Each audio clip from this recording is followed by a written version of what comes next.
Bonsoir à toutes et à tous. Vous m'entendez bien? Bon, je suis ravi d'être là. Je remercie François Bayrou pour son invitation et cette présentation qui m'intimide. J'ai 1 heure pour vous parler de découvertes récentes qui ont été faites par les physiciens, une dans le monde de l'infiniment petit et une dans le monde de l'infiniment grand, à savoir le boson de Higgs, qui est une particule qu'on attendait depuis très longtemps et qu'on a détectée finalement en 2012, et puis les ondes gravitationnelles qui, elles, avaient été prédites par Einstein en 1916, donc il y a un siècle, et qui ont été détectées pour la première fois au mois de septembre 2015 par une expérience américaine qui a son doublon en Europe. Mais quand l'onde est passée au travers de la Terre, le détecteur américain était en route et le détecteur européen était en réflexion. Bon. Mais elles repasseront, enfin d'autres repasseront. Alors si je suis vraiment très heureux d'être à Pau ce soir, c'est notamment à cause du thème « Les idées mènent le monde ». C'est une idée que je trouve intéressante et elle implique que si on veut que le monde soit bien mené, il faut que les idées qui le mènent soient bonnes. Et sans vouloir trop raccrocher mon exposé à l'actualité, je pense que les scientifiques doivent, en ces temps curieux, se faire entendre un peu plus, puisque les Américains, à propos de la campagne présidentielle qui vient de se dérouler, ont inventé un nouveau mot pour caractériser la tonalité de certains discours politiques, qui est la post-vérité. Post-truth en anglais, c'est-à-dire l'idée que désormais on peut dire à peu près n'importe quoi sans que la personne qui dit à peu près n'importe quoi subisse le contre-coup de ses propos une fois qu'on a compris qu'elle avait dit n'importe quoi. C'est-à-dire qu'on peut parler sans se soucier jamais de la question de savoir si ce qu'on dit est vrai ou pas.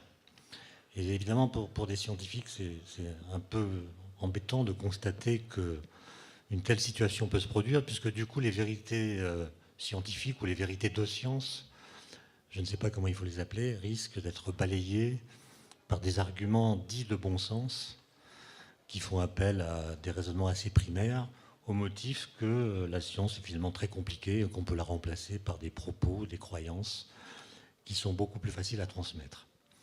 Et donc, je me propose ce soir de vous parler de choses assez compliquées, assez difficiles à transmettre, mais qui sont vraies. C'est-à-dire, moi je suis désolé, elles sont vraies, quoi qu'en pense Donald Trump.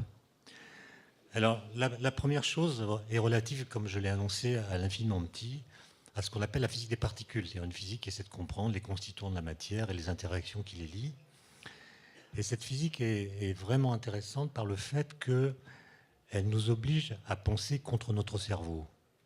Alors, vous me direz, c'est absurde. On pense toujours avec son cerveau. Mais c'est une physique qui nous oblige à penser des choses que, dans un premier temps, notre cerveau refuse tant elles lui paraissent absurdes. Et là, je parle non seulement de la physique des particules d'aujourd'hui, mais de la physique moderne depuis qu'elle s'est constituée, depuis Galilée. Galilée, par exemple, il a découvert et énoncé la véritable loi de la chute des corps. Il a démontré, par un raisonnement que vous connaissez certainement, que tous les corps tombent à la même vitesse, quelle que soit leur masse. C'est-à-dire qu'un corps de grande masse tombe exactement de la même façon qu'un corps de masse plus faible.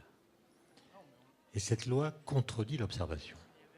Parce que quand nous faisons tomber des objets de masse différentes, nous voyons que les objets les plus massifs tombent plus rapidement que les objets les moins massifs.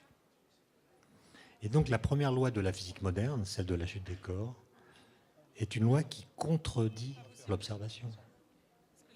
Et si vous croyez à cette loi, vous êtes obligé de réinterpréter les faits en disant que la gravité fait tomber tous les corps à la même vitesse, c'est ce que dit la loi. Et si nous voyons autre chose que ce que dit la loi, c'est parce qu'il y a d'autres forces qui se manifestent lorsqu'un corps tombe dans l'air, la résistance de l'air, la poussée d'Archimède.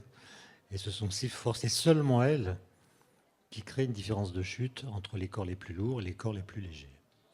Et donc, je ne dis pas que les lois contredisent toujours l'observation, mais dans un premier temps, c'est bien ce qu'elles font, et obligent ensuite à réinterpréter les faits pour qu'on puisse les expliquer à partir de lois qui en apparence les contredisent. Et c'est ainsi que, depuis Galilée, les physiciens ont été amenés à énoncer des lois qui, lorsqu'on les entend pour la première fois, semblent bizarres parce qu'elles semblent absurdes. Alors, la première question que je voudrais poser est relative à la masse des particules. On sait depuis bientôt un siècle qu'il existe dans l'univers 4 interactions, 4 forces qui agissent sur les objets. La force gravitationnelle, qui est la première à avoir été détectée, la force électromagnétique, et puis des forces nucléaires. Il y a 2 forces nucléaires différentes, l'une qu'on appelle la faible, parce qu'elle est faible, et l'autre qu'on appelle la forte, parce qu'elle est forte. Voilà. Et après la Deuxième Guerre mondiale, on a mis en service des accélérateurs de particules qui recréent dans un petit volume d'espace-temps les conditions physiques de l'univers primordial. En fait, il y a déjà une notion qu'on doit aménager si on veut tenir compte des enseignements de la physique, c'est la notion de vide. Qu'est-ce que c'est que le vide? Alors, l'idée, c'est que le vide, c'est quelque chose de particulier, qu'on obtient en retirant tout ce qui existe. Mais si on retire absolument tout ce qui existe, il ne reste plus rien. Or, le vide, c'est quelque chose de particulier. Et donc, pour faire le vide, il faut retirer tout ce qui existe, sauf le vide. Et donc, on voit bien que la définition même du vide va dépendre des choses dont on dit qu'elles existent. Et il se trouve que dans les années 20 du XXe siècle, entre 1923 et 1927, les physiciens, pour comprendre l'atome et ses interactions, la façon que l'atome a d'envoyer de la lumière ou bien de l'absorber, ont mis au point une nouvelle physique qui s'appelle la physique quantique. Et quand on regarde ce qu'est le vide pour la physique quantique, on s'aperçoit que le vide est plein de choses. C'est-à-dire que dans le vide, une fois qu'on a retiré tout ce qu'on peut retirer, les particules de matière, de lumière, il reste quand même quelque chose. Et c'est quelque chose, c'est ce qu'on appelle des particules virtuelles. C'est des particules qui sont là, mais très fatiguées. Elles n'ont pas assez d'énergie pour exister pleinement. Leur énergie est inférieure à mc², m étant leur masse, c la vitesse de la lumière. Et donc l'énergie qu'elles possèdent n'est pas suffisante pour qu'elles aient une existence complète. Elles sont là très fatiguées et ne peuvent vraiment accéder à l'existence que si on leur donne l'énergie qui leur manque. Et il se trouve que c'est ça que nous faisons avec nos collisions de particules. On redonne au vide quantique, dans un petit volume d'espace-temps, l'énergie qui manque à ces particules, de sorte qu'on les fait sortir du vide, et les faisant sortir du vide, on peut examiner leurs interactions et comprendre d'où elles viennent. L'univers est en expansion, donc il se refroidit, ce qui fait que le vide quantique est de moins en moins énergétique, la température globale baisse, ce qui fait que quand nous recréons dans un petit volume d'espace-temps les conditions physiques primordiales, donc nous réchauffons le vide en fait, eh bien on va voir dans le présent les phénomènes physiques qui se déroulaient dans le passé très lointain, dans le passé d'il y a 13,7 milliards d'années, juste après ce qu'on appelle le Big Bang.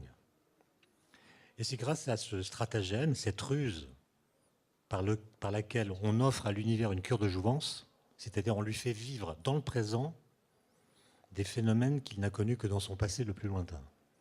C'est grâce à ce stratagème qu'on a détecté le boson de Higgs en 2012, particule qui avait été prédite par des théoriciens en août 64, par 3 physiciens, l'un qui s'appelle Peter Higgs, qui est un Écossais, et 2 autres, l'un qui s'appelle François Englert, qui est un Belge, et le troisième qui est Robert Brout, qui était un Américain naturalisé belge peu après.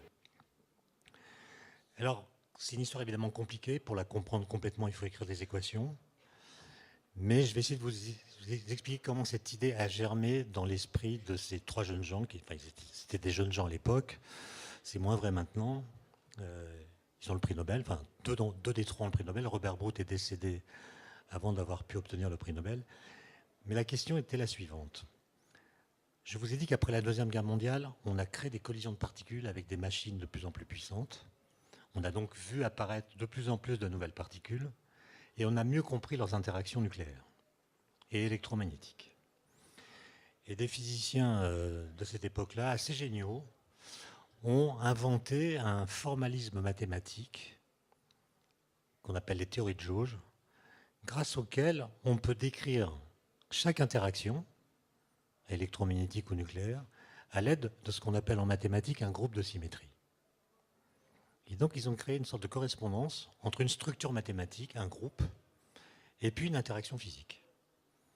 Alors le groupe associé à l'électromagnétisme est assez simple, le groupe associé à l'interaction nucléaire faible est un peu plus compliqué, et le groupe associé à l'interaction nucléaire forte est lui aussi encore un peu plus compliqué.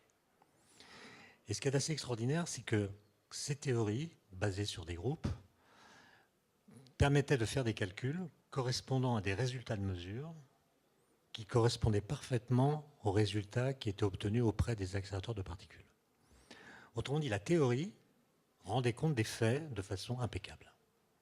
Donc les physiciens étaient contents. Mais un jour, un petit nombre d'entre eux s'est posé la question, qu'est-ce qui se passerait si cette théorie, qu'on appelle le modèle standard de la physique des particules, était vraiment vraie? Et ils ont compris, en regardant le déroulement des calculs, que si le modèle standard, qui semblait si efficace pour comprendre les phénomènes, était vraiment vrai, alors les masses de toutes les particules élémentaires devraient être nulles. Ce qui n'est pas ce que nous observons. Nous observons qu'une particule comme l'électron a une masse non nulle. Le proton, le neutron ont des masses non nulles. À l'époque, on ne connaissait pas encore les quarks, qui sont les constituants des protons et des neutrons. On les a connus depuis, et ils ont une masse non nulle.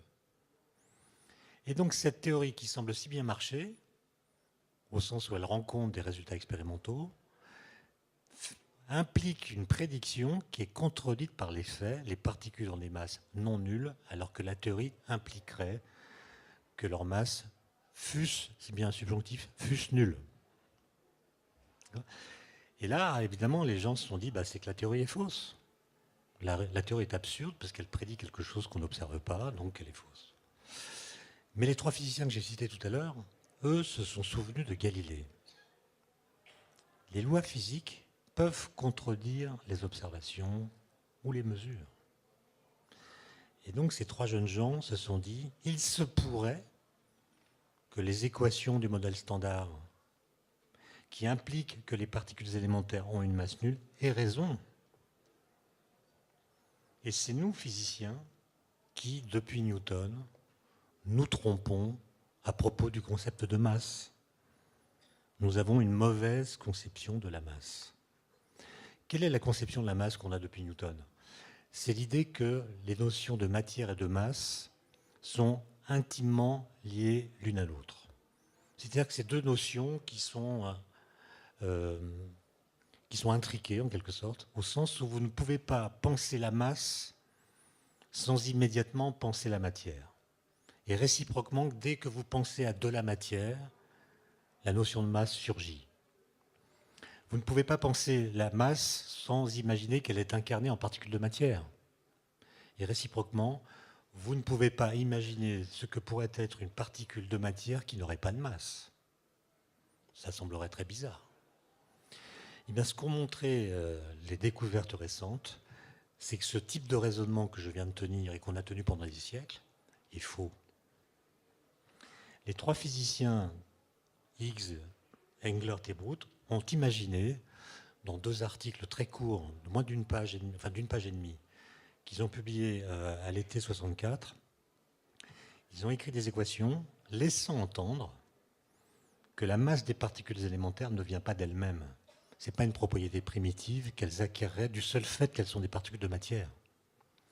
Leur idée, c'est que les particules élémentaires n'ont pas de masse, comme le disent les équations, mais nous croyons, nous, qu'elles en ont une, parce qu'en fait, elles interagissent avec le vide qui n'est pas vide. C'est bizarre. Ça veut dire que la masse des particules vient d'une interaction secondaire qu'elles ont avec le vide qui n'est pas vide. Et donc, ils ont imaginé que dans l'espace, dans tout l'espace, il y a ce qu'on appelle un champ quantique, avec lequel les particules interagissent plus ou moins. Celles qui interagissent très fortement avec ce champ vont être freinées par l'interaction, elles iront moins vite que la lumière, et nous qui les regardons, nous dirons qu'elles ont une masse non nulle. Celles qui, au contraire, n'interagissent pas avec le champ vont à la vitesse de la lumière, et nous qui les regardons, nous dirons qu'elles ont une masse nulle.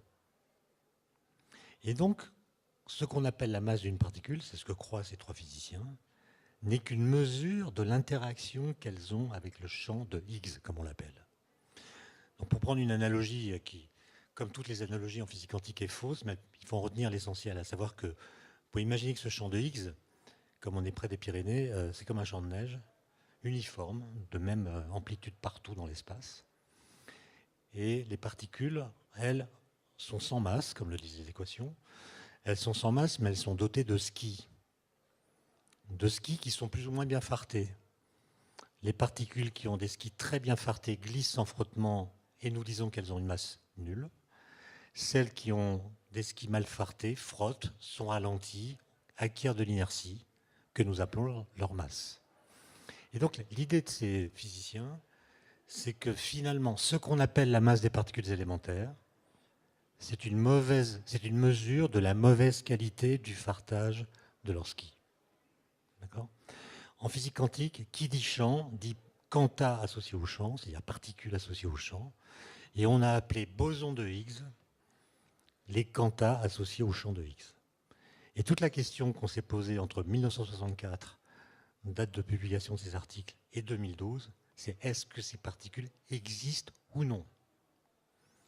On a construit des grosses machines, on a d'abord creusé un tunnel de 27 km, circulaire, à côté de Genève, dans lequel on a construit un accélérateur collisionneur d'électrons et de positrons qu'on a appelé le LEP.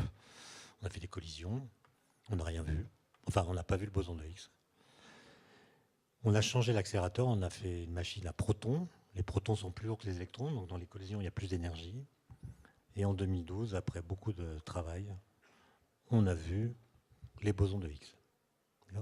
Et là, vous voyez que c'est une découverte de physique, évidemment, mais c'est aussi une découverte philosophique négative.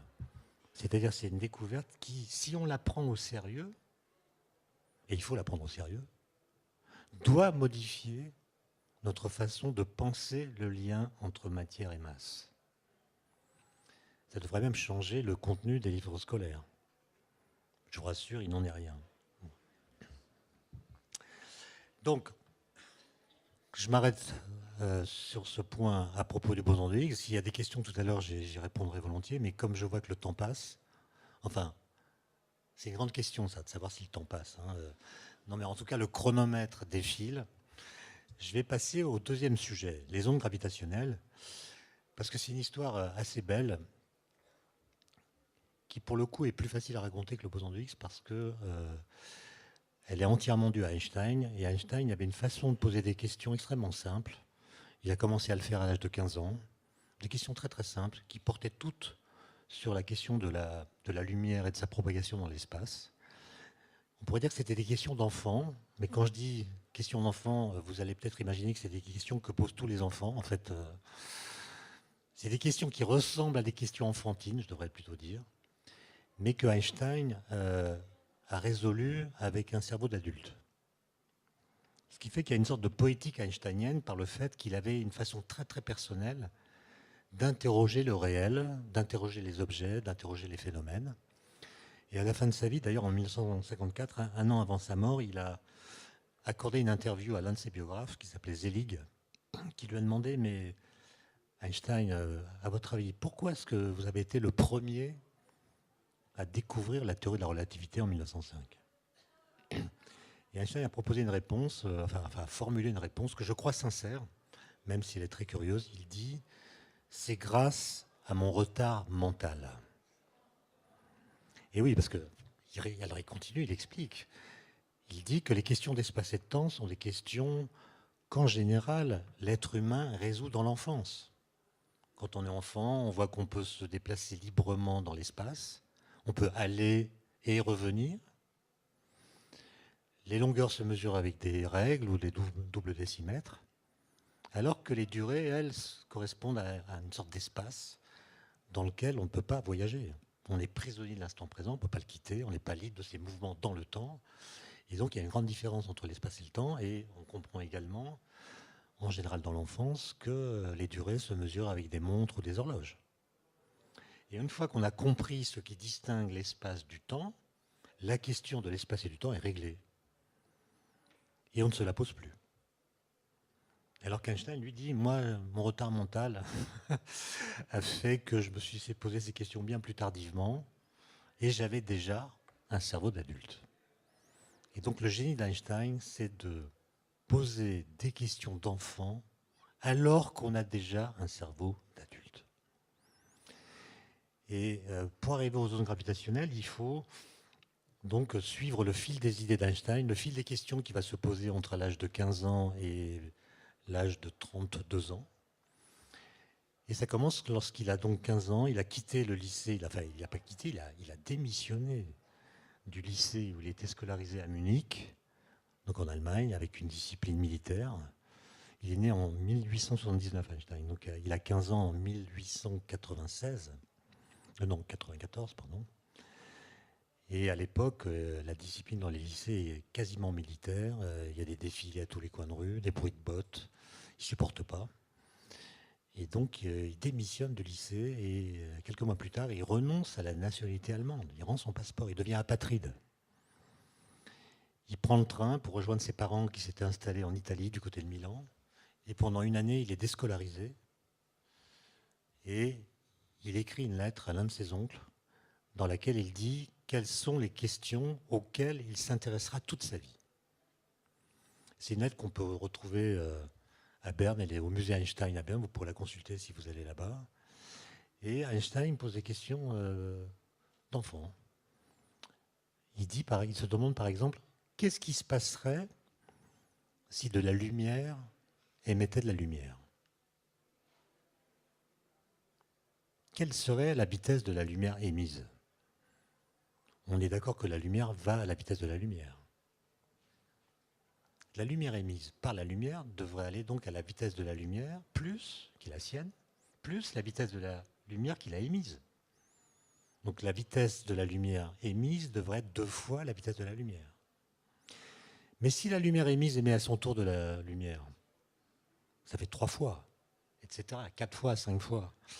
Et ainsi on fabrique un escalier cinématique vers l'infini. Et donc, si la lumière émettait de la lumière, on devrait avoir de la lumière de vitesse infinie. C'est bizarre. C'est bizarre, dit Einstein. Il a 15 ans. Un an plus tard, il est scolarisé parce qu'il a appris qu'en Suisse, il y a des écoles libérales qui permettent de préparer le concours à l'école polytechnique de Zurich. Et donc, il est envoyé en Suisse, dans une petite ville qui s'appelle Aarau, qui est pas très loin, qui est entre Bâle et Zurich. Et là, il est scolarisé dans une école qui est donc très libérale, qui laisse parler les élèves, qui part des questionnements des élèves. Il s'épanouit, il tombe amoureux et il aime les études. Et à l'âge de 16 ans, il fait ce qu'on appelle une expérience de pensée. Une expérience de pensée, ce n'est pas une expérience mentale, c'est vous supposez qu'une théorie est vraie et vous imaginez une situation que vous ne pouvez pas réaliser dans la pratique pour voir ce que cette théorie que vous supposez vraie donnerait si on pouvait réaliser la situation que vous avez imaginée. Ça permet de savoir ce que les théories ont dans le ventre, ce qu'elles impliquent, quels sont leurs ressorts profonds. Et c'est la première fois qu'Einstein va proposer une expérience de pensée qui met en scène son propre corps. Et vous verrez que c'est souvent ce qu'il fera par la suite. L'expérience qu'il imagine est la suivante. Qu'est-ce que je verrais si j'étais à cheval sur un rayon de lumière? C'est quand même une drôle de question. Alors si je suis à cheval sur un rayon de lumière, à l'époque on pense que la lumière est formée d'ondes électromagnétiques. Et donc si je suis à cheval sur une onde électromagnétique, je suis un peu comme un surfeur sur la mer qui est sur la crête d'une vague. Le surfeur est poussé par la vague, son mouvement est celui de la vague. Du coup, la vague qui est devant lui paraît immobile, et la vague qui est derrière lui paraît immobile. Donc quand vous faites du surf, eh bien, vous voyez un système d'ondes stationnaires. C'est-à-dire vous voyez un système de vagues qui sont immobiles par rapport à vous. Si maintenant je m'imagine à cheval sur une onde électromagnétique, ça sera la même chose. Je verrai une onde électromagnétique stationnaire, c'est-à-dire qui sera immobile par rapport à moi, puisque je me déplacerai comme elle. Or, à 16 ans, Einstein, il avait déjà lu pas mal de grands physiciens, notamment des textes de Maxwell, qui avait été le grand théoricien d'électromagnétisme, des textes de Hertz, qui avait découvert les ondes électromagnétiques. Et il savait très bien, pas par ses professeurs, mais par ses lectures, qu'il n'existe pas de solution stationnaire des équations de Maxwell. Et donc, l'expérience de pensée qu'il avait faite correspondait à une situation dont il savait que les équations de Maxwell disent qu'elle est impossible. Donc, deux solutions. Ou les équations de Maxwell sont fausses, ou l'expérience que j'ai imaginée est une expérience impossible, comme le disent les équations de Maxwell. Bon, je vais devoir aller plus vite parce que l'histoire est un peu longue, mais il va trouver la solution 10 ans plus tard, en 1905. À l'âge de 26 ans, il est ingénieur à l'Office fédéral de la propriété intellectuelle de Berne. Il n'a pas trouvé de poste à l'université parce que son tempérament, non pas turbulent, mais disons un peu casse-pied pour les profs, a fait qu'il n'a pas eu de lettre de recommandation et n'a donc pas pu obtenir de poste académique. Et comme il était père de famille, il a fallu qu'il trouve un petit boulot, on dirait aujourd'hui. Donc il était ingénieur des brevets, ce qui l'a d'ailleurs enthousiasmé. Et en 1905, alors qu'il est complètement inconnu du monde académique et universitaire, il écrit 5 articles absolument incroyables, en 6 mois d'intervalle, un en mars, un en avril, un en mai, un en juin, un en septembre. Et chacun de ces articles, dans son propre champ, crée la révolution. Et dans l'article de juin, qui est consacré à ce qu'on appellera plus tard la théorie de la relativité restreinte, il résout les questions qui s'est posées dans l'enfance. Qu'est-ce qui se passerait si la lumière émettait de la lumière ? Eh bien, la lumière émise irait à la vitesse de la lumière. Qu'est-ce qui se passerait si j'étais à cheval sur un rayon lumineux ? C'est impossible, parce que la lumière, par rapport à moi, va toujours à la vitesse de la lumière. Même si je cours après un rayon lumineux à une vitesse très très grande, proche de celle de la lumière, donc je crois que je vais la rattraper, mais en fait, la vitesse de la lumière par rapport à moi sera la vitesse de la lumière. Et le fait que la vitesse de la lumière soit un absolu, un invariant, c'est-à-dire qu'elle soit la même dans tous les référentiels, va l'obliger à changer la façon de comprendre les liens entre l'espace et le temps. Et c'est la modification des liens entre l'espace et le temps qui est décrite par ce qu'on appelle les équations de la relativité. Mais point important, la théorie de la relativité, ce n'est pas une théorie relativiste. En fait, c'est une théorie de l'absolu. C'est-à-dire c'est une théorie qui vous dit ce qui ne change pas quand vous changez de référentiel. Parmi les choses qui ne changent pas ne figurent ni l'espace ni le temps. Mais il y a d'autres choses qui ne changent pas. Par exemple, la vitesse de la lumière, elle est la même dans tous les référentiels. Il y a encore autre chose, c'est les lois physiques. Les lois de la physique sont les mêmes dans tous les référentiels. En fait, le principe de relativité que Einstein reprend et que Galilée avait déjà énoncé, c'est simplement l'idée toute bête que le mouvement est comme rien. C'est-à-dire que quand vous êtes en mouvement, tout se passe comme si vous n'étiez pas en mouvement. Si le train dans lequel vous êtes avance à vitesse constante en ligne droite, tout se passe dans le wagon où vous vous trouvez exactement de la même façon que si vous étiez à la cafétéria de la gare. D'accord ? Donc le fait d'être en mouvement ne change rien aux lois physiques. C'est ça que dit la relativité et que Einstein va reformuler d'une façon qui tient compte du fait que, contrairement à ce que pensait Galilée, la vitesse de la lumière est un absolu. Alors, en 1907, il est toujours à Berne, il n'a toujours pas de poste à l'université, il a fait 5 papiers dont chacun mérite le prix Nobel, mais ça ne marche toujours pas, il écrit des lettres. Il n'a pas de poste, ni en Suisse, ni en Allemagne, ni ailleurs en Europe. Et en 1907, au mois de novembre, en rentrant de déjeuner, il a, dira-t-il plus tard, l'idée la plus heureuse de sa vie. Alors, en fait, comme tous les jours, au retour de déjeuner, il fait une sorte de petite sieste. C'est pas vraiment une sieste, il s'endort pas complètement. Il fait ce qu'il appelle un rêve semi-éveillé. Il laisse son esprit partir, mais pas complètement. Il le maintient sous contrôle. Il voit comment son imagination, lorsqu'elle est laissée à elle-même, peut l'amener à de nouvelles idées. Alors, qu'est-ce que c'est que cette idée dont il dira plus tard qu'elle est la plus heureuse de sa vie? Mais il écrit dans ses mémoires, « J'ai compris ce jour-là qu'une personne en chute libre ne sent pas son propre poids. » Oui, c'est ça le bonheur d'Einstein, c'est de comprendre ça. D'accord ? Et il ajoute, « Cette idée me fit une grande impression. Elle me mena 8 ans plus tard vers une nouvelle théorie de la gravitation. » Et vous voyez que cette idée qu'il a, c'est une idée que chacun d'entre nous, depuis Newton, aurait pu avoir à partir des cours qu'on a reçus à l'école. Qu'est-ce qu'il vient de comprendre? Je suis en chute libre. Ça veut dire que je tombe sous l'effet de mon poids. La cause de ma chute, c'est mon poids. Mais pendant que je tombe, si je prends un objet, par exemple mon portefeuille, je le lâche. Je suis en train de tomber, je lâche mon portefeuille. Mon portefeuille n'a pas la même masse que moi. Mais Galilée a montré que tous les corps tombent à la même vitesse. Donc mon portefeuille tombe à la même vitesse que moi. Donc, par rapport à moi, il ne tombe pas. Et là, Einstein se dit, tiens, il y a un truc qui est mal ficelé. La cause de ma chute, c'est la gravité ou la pesanteur.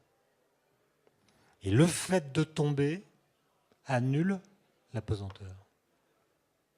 Le fait d'être soumis à la plus loin pesanteur me met en état d'apesanteur. C'est comme si l'effet annulait sa cause. Et vous êtes d'accord avec moi que ce que je viens de dire là, n'importe qui aurait pu le comprendre à sa place. Alors évidemment, c'est un peu plus subtil que ce que j'ai raconté, parce que si mon portefeuille est très loin de moi, il est par exemple à 10 km de moi, sa trajectoire ne va pas être exactement la mienne, puisqu'il va aller vers le centre de la Terre, moi-même je vais vers le centre de la Terre est ronde, je ne suis pas sûr que Donald Trump en soit convaincu, mais la Terre est ronde, et donc les deux trajectoires ne sont pas strictement parallèles, donc ce que je viens de dire là ne vaut que si mon portefeuille n'est pas trop loin de moi. Donc j'ai accédé là à une vérité qui est locale. Et ça va conduire Einstein à énoncer le principe d'équivalence, équivalence entre la gravité et l'accélération. Une accélération peut annuler la gravité. Quand je tombe, je suis accéléré et ça annule la gravité. Et réciproquement, une accélération peut mimer la gravité. Et l'idée qu'énonce Einstein dans un article assez célèbre, c'est prenez deux situations différentes. Première situation, je prends une cabine d'ascenseur dans laquelle il n'y a aucune paroi, aucun hublot, aucune fenêtre. Elle est complètement hermétique, de sorte que je ne peux pas voir ce qu'il y a à l'extérieur. Première situation, cette cabine d'ascenseur, je la pose sur la Terre, dans le champ de gravité terrestre. Je donne au physicien qui est à l'intérieur des objets de masse différentes, il les laisse tomber, il voit que tous les objets tombent vers le plancher, et s'il est intelligent, il va retrouver les lois de Newton.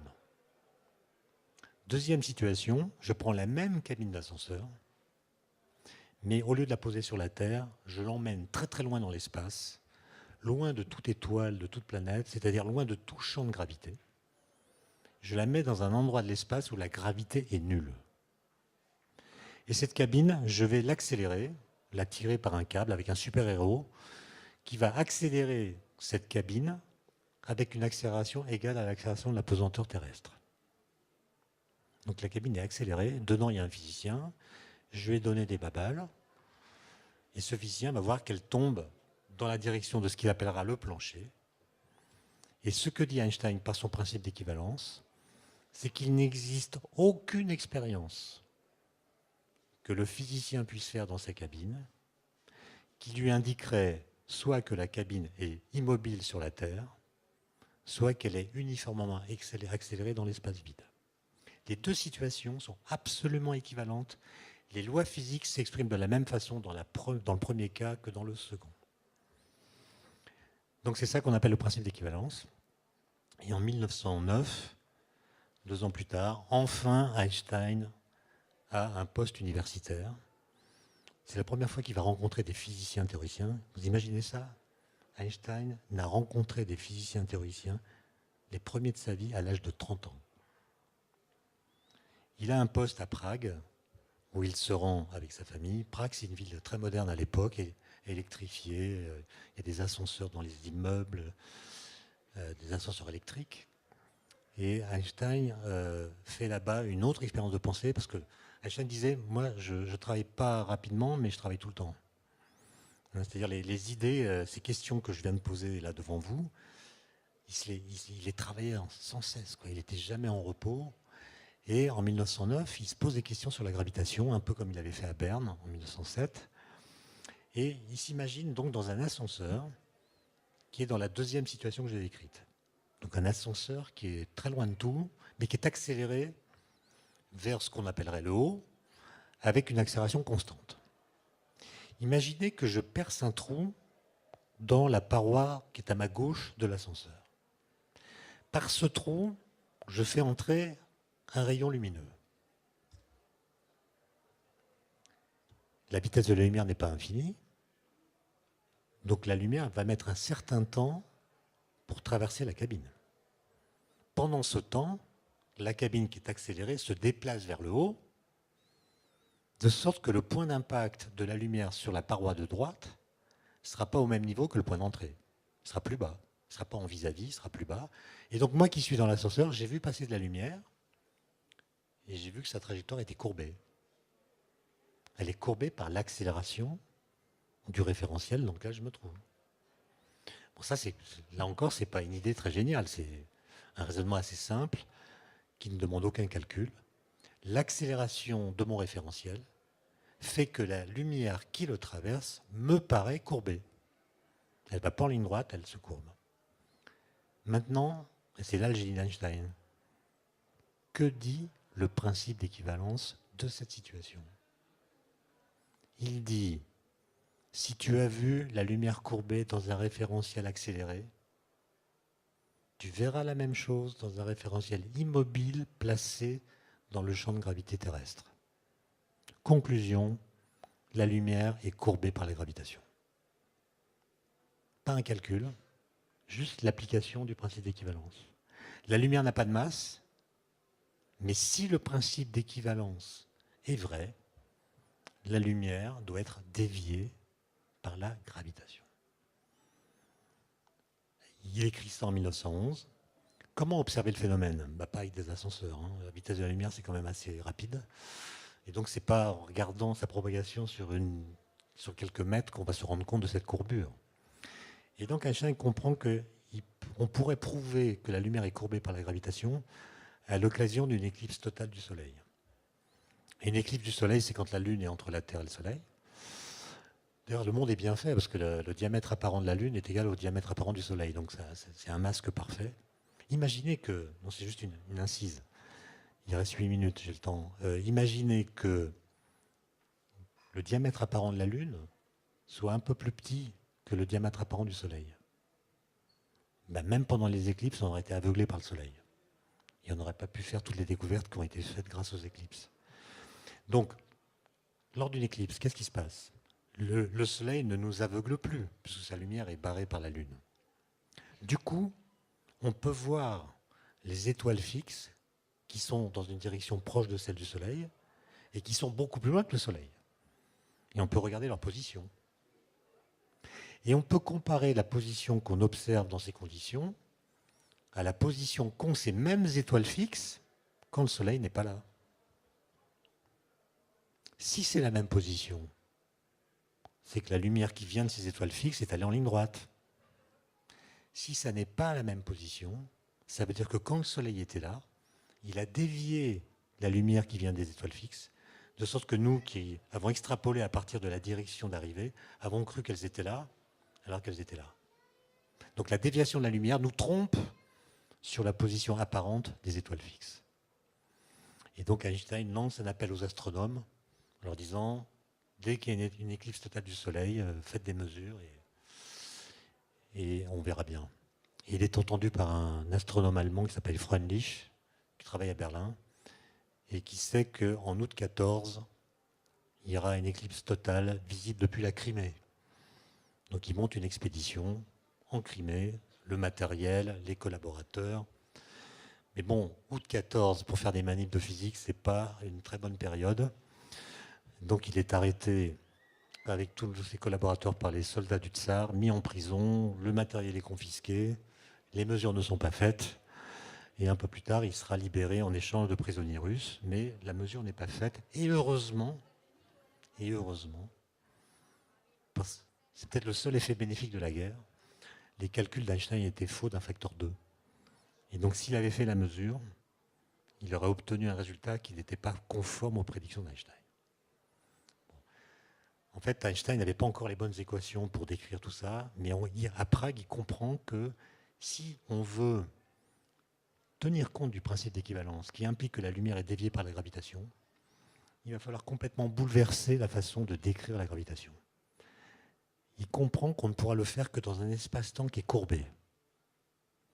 Et donc il démissionne de son poste de Prague pour retourner à Zurich, où habite l'un de ses amis d'études, qui s'appelle Grossman, un mathématicien beaucoup plus pointu que lui, qui connaît bien les géométries non euclidiennes. Et Einstein va commencer à travailler avec lui, puis va être nommé prof à Berlin, et bref, en 1915, il obtient les bonnes équations. Les bonnes équations qui sont celles de ce qu'on appelle la théorie de la relativité générale, qui est une nouvelle théorie de la gravitation, étonnante par le fait que dans ce cadre-là, la gravitation n'est plus une force, comme on l'apprend à l'école. À l'école, on dit on prend deux objets, pof, dès qu'ils sont en présence, une force les attire l'un vers l'autre, et Einstein comprend que c'est faux. En fait, la gravitation n'est plus une force, c'est plus une interaction entre les objets, c'est une déformation de la métrique de l'espace-temps.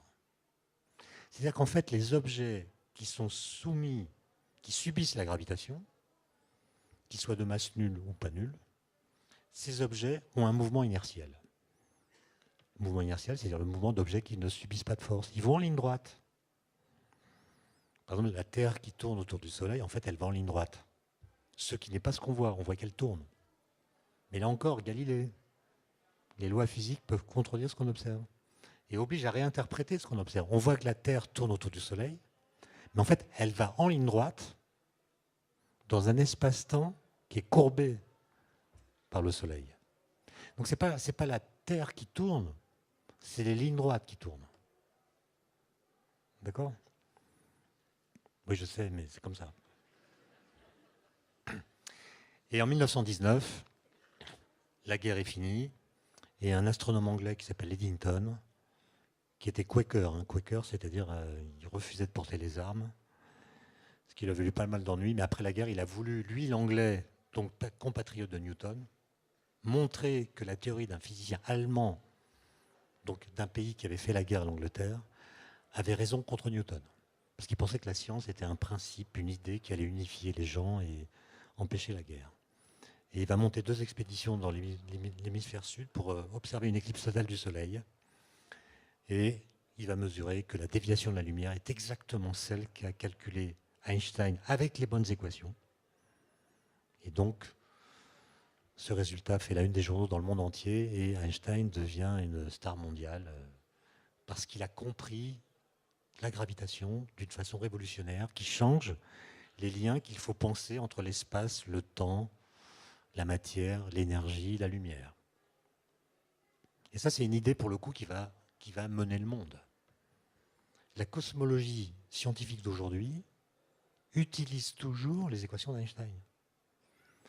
Et à l'heure où on parle des big data, je trouve que c'est intéressant. Essayez d'imaginer ce qu'on savait de l'univers en 1915. Ben rien. On ne savait même pas qu'il y avait d'autres galaxies. On ne savait pas que l'univers était en expansion. On ne connaissait pas d'autres objets célestes que les étoiles ou les planètes. Et on ne savait pas d'où vient que les étoiles brillent. On ne connaissait pas les forces nucléaires. Donc on ne savait rien. Un siècle d'études, de recherche, d'acquisition de données par les satellites, les télescopes, qui ont complètement changé notre vision de l'univers, n'ont pas modifié les équations qu'ils décrivent. Donc moi, je veux bien me faire le chantre des big data, mais si on prenait l'histoire à l'envers, imaginons qu'on ait toutes les données accumulées pendant un siècle, mais pas les équations d'Einstein. Est-ce que par des logiciels intelligents exploitant ces big data, on pourrait retrouver les équations d'Einstein? Non. Donc les génies, c'est utile. D'accord? Alors, il me reste 1 minute 21 pour parler des ondes gravitationnelles. Donc en 1916, Einstein est épuisé par les privations, par le travail qu'il a complètement cuit, si on peut dire.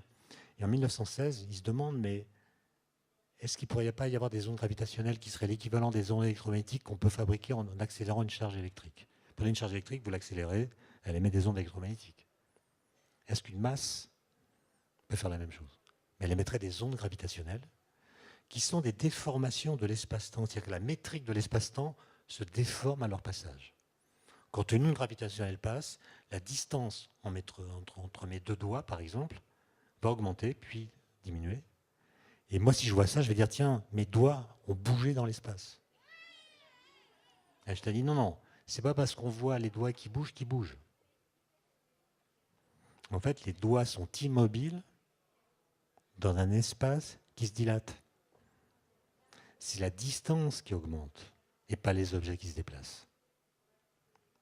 Donc si vous voulez mesurer le passage d'une onde gravitationnelle, ce n'est pas avec un double décimètre que vous allez le faire, parce que le double décimètre au passage de l'onde, il va s'étirer, parce que l'espace va s'étirer. Et donc il ne verra rien. Pour mesurer le passage d'une onde gravitationnelle, il faut utiliser la seule grandeur qui soit absolue, qui est la vitesse de la lumière. Et c'est ce qu'ont fait les Américains ou les Européens avec ce qu'on appelle des interféromètres de plusieurs kilomètres. Interféromètre de Michelson, donc deux faisceaux laser perpendiculaires qui font des tas d'allers-retours, qui interfèrent, et si une onde gravitationnelle passe, elle va modifier la longueur du trajet de la lumière et donc décaler les franges d'interférence. Et les Américains ont vu une onde passer le 14 septembre 2015, et comme les ondes gravitationnelles, à la différence de la lumière, gardent la signature exacte de la source qui les a émises, parce la lumière, elle est absorbée, elle est déviée, elle est diffractée, elle est diffusée. Et donc, la lumière que nous recevons, elle ne garde pas de trace de la source qui l'a émise. Les ondes gravitationnelles, elles traversent la matière sans être affectées par elle. Et donc, elles gardent la signature exacte de la source qui les a émises. Et par un petit calcul, tout est relatif, par un petit calcul, ça c'est quand même incroyable, c'est un physicien français qui a fait ça, Thibaut Damour, il avait fait des calculs avant, pour regarder quel serait le spectre des ondes gravitationnelles qui seraient émises par la fusion de deux trous noirs.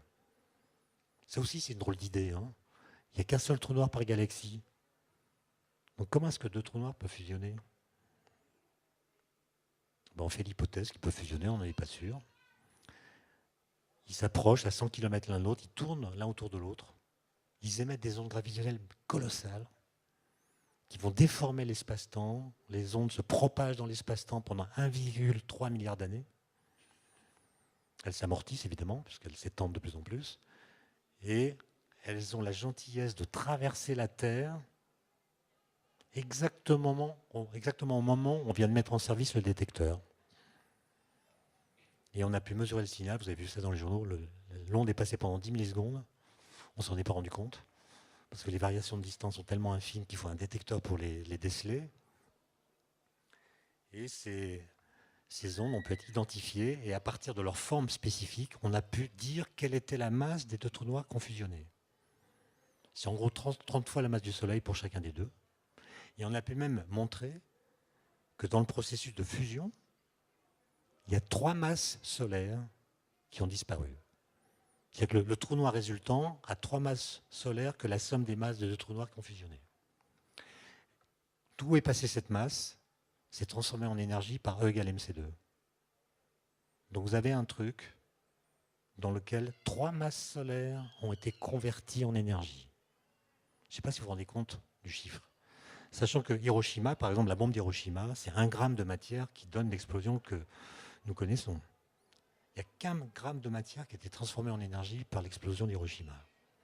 Là, je vous parle de 3 masses solaires. C'est une puissance colossale qui est supérieure à la puissance totale émise en lumière par toutes les étoiles de l'univers observable.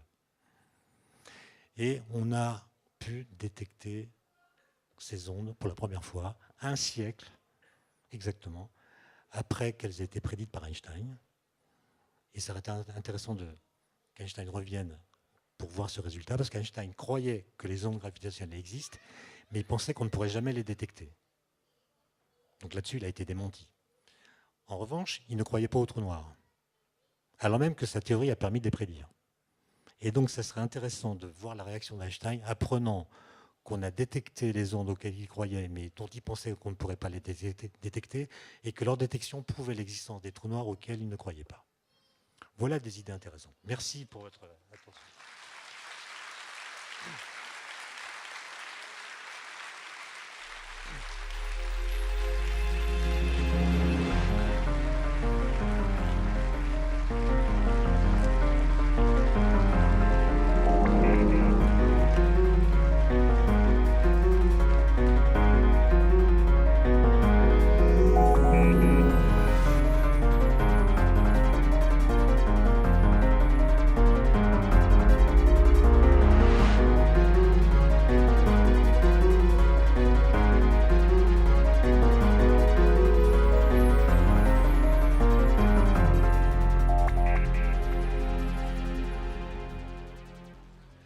S'il y a des questions, je vais bien y répondre. Bonsoir. Je voudrais juste savoir,